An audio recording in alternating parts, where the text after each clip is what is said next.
I've always been a competitive person in pretty much anything. And the coaches have Mario Kart set up in their office and I'm always in there trying to set the fastest time. I've just always been that way. Like, I love putting in my best effort and doing the best that I can in pretty much anything, and that definitely translates over to cross country and track. So hopefully that sticks, but I don't know.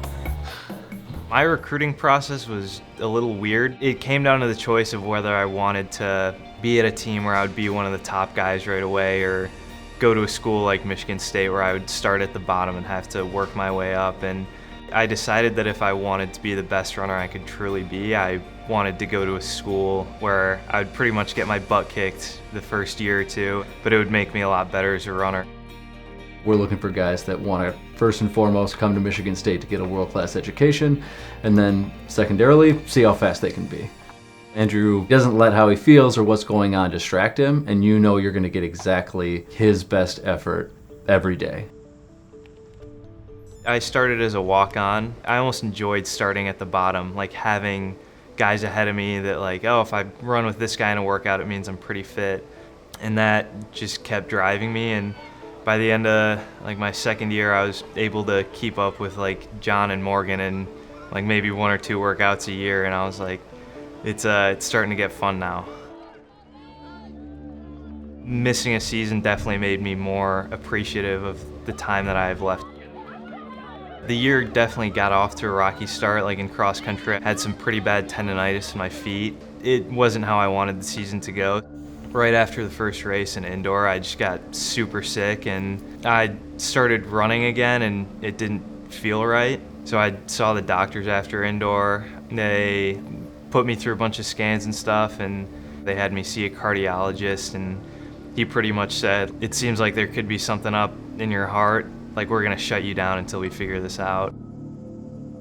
It ended up being he just needed time for that issue to kind of resolve itself. So we kind of entered this summer like not really knowing where he was at. So we were slowly building his mileage back up.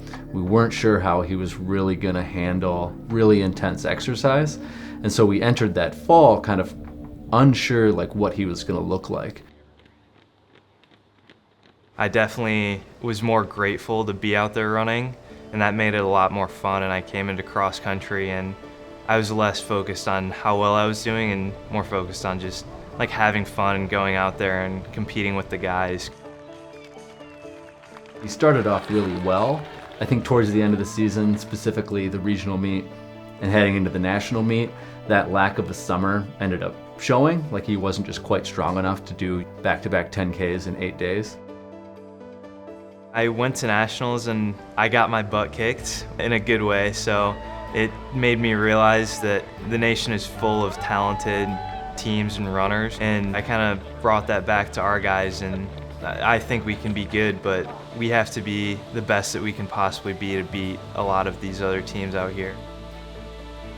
There are times where you're just not going to feel great and you're not going to have your best day, but you still have to race and you still have to perform, and Andy's just a great example of performing at your best even if you're not having the perfect day.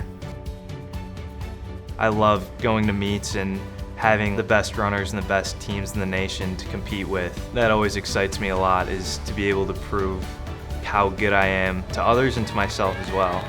I never shy away from tough competition.